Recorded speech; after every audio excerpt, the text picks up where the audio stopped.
Jumat pukul setengah 4 sore, Sabtu dan Minggu pukul 12 siang di Kompas TV.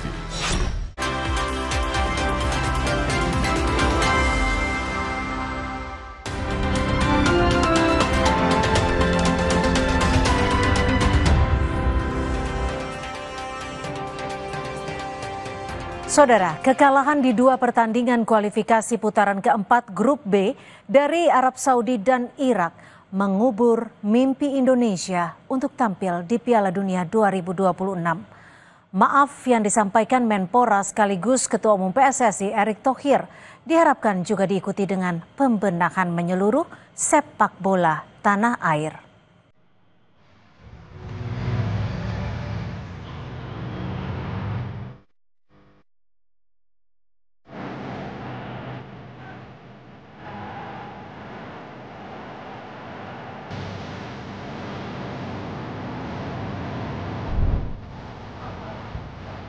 Dua kekalahan beruntun yang dicatatkan Timnas, 2-3 dari Arab Saudi dan 0-1 dari Irak menghentikan mimpi Indonesia tampil di Piala Dunia 2026.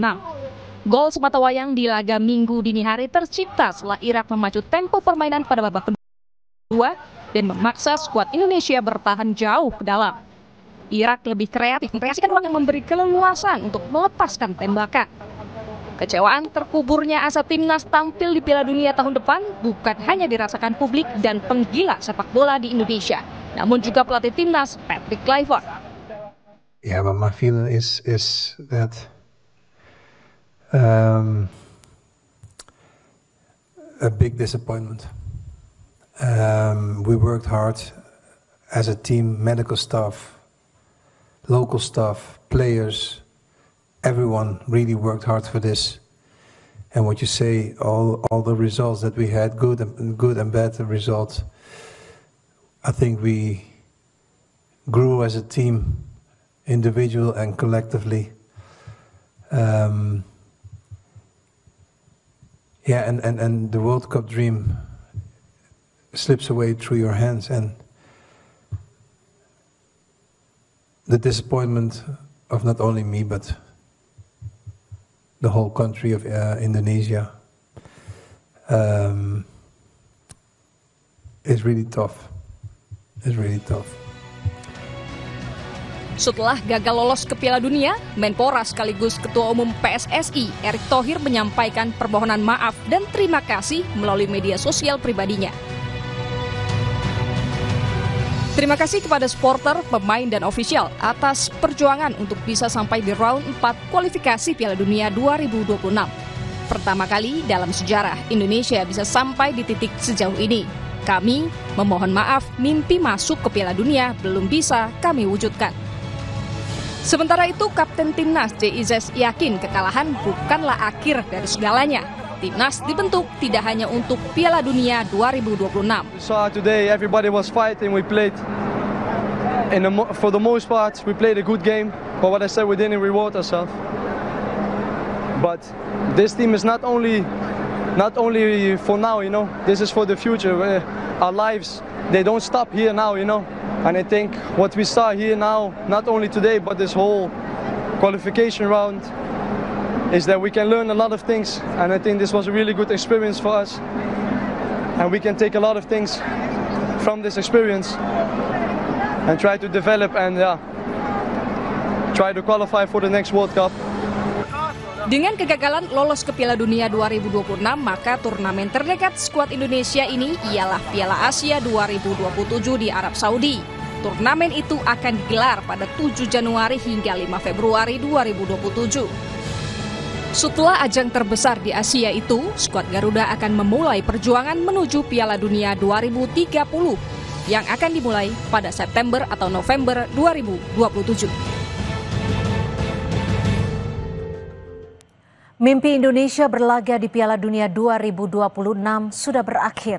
Indonesia kalah 1-0 dari Timnas Irak dalam pertandingan kedua Grup B putaran keempat kualifikasi Piala Dunia 2026 yang berlangsung Minggu dini hari. Meski kalah, tim Garuda tampil lebih dominan di lapangan. Statistik pertandingan mencatat Timnas Garuda lebih menguasai permainan dengan 56% penguasaan bola, 367 operan, dan menghasilkan 9 tembakan. Meski akhirnya timnas kita hanya mengakui keunggulan lawan setelah pemain Irak Zidane Iqbal mencetak gol di menit 75 babak kedua. Supporter dan pendukung setia timnas juga harus menerima kekalahan ini. Jangan lantas menghujat pemain dan pelatih karena tidak ada jalan mudah menembus Piala Dunia. Kerja keras dan upaya terbaik telah ditunjukkan para pemain, pelatih hingga PSSI sejak laga perdana kualifikasi Piala Dunia putaran pertama pada 12 Oktober 2023 lalu di Stadion Gelora Bung Karno, Jakarta. Sejarah mencatat bila pencapaian timnas sepak bola kita hingga putaran keempat adalah prestasi tertinggi Indonesia di ajang Piala Dunia sejak tahun 1986. Ketika itu, langkah timnas Garuda asuhan pelatih Sinyo Aliando harus berhenti di putaran kedua karena kalah dari Korea Selatan. Berbagai cara telah dilakukan Indonesia untuk memperkuat timnas sepak bola, termasuk melakukan naturalisasi diaspora atau pemain asing yang sudah bermain di Liga 1 dalam negeri. Sejak 2010 tercatat ada 29 pemain naturalisasi yang bermain untuk timnas. Kehadiran pemain naturalisasi memang terbukti bisa mengakselerasi standar permainan tim Garuda. Selain menembus putaran keempat kualifikasi Piala Dunia, timnas juga mencetak sejarah dengan lolos di fase gugur Piala Asia 2023 dan semifinalis Piala Asia U23 tahun 2024 lalu.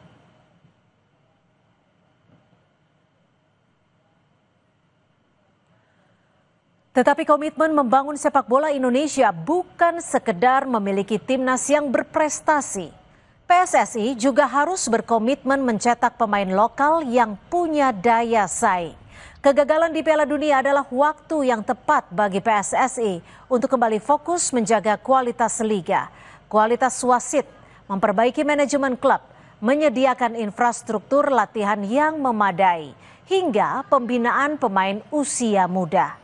Di Eropa, klub besar telah menempa pemain sejak usia 9 tahun dengan kompetisi yang berjalan berkelanjutan hampir sepanjang tahun. Sebaliknya di Indonesia, kompetisi usia muda masih berfokus di kota-kota besar dengan durasi yang pendek, yakni sekitar 1 hingga 3 bulan saja. Bila kompetisi usia muda diperbaiki dalam waktu 2-3 tahun mendatang, kita akan punya pemain timnas seperti Marcelino Ferdinand, Yakob Sayuri, dan Rizky Ridho lebih banyak lagi untuk bertarung di kualifikasi Piala Dunia 2030. Lalu apa rencana pemerintah dan PSSI terkait keberlanjutan timnas dengan materi pemain dan pelatih seperti saat ini sangat dinanti. Bukan saja soal pembiayaan, tapi juga semangat dan prioritas. Demikian catatan Kompas TV. Sampai jumpa pekan depan.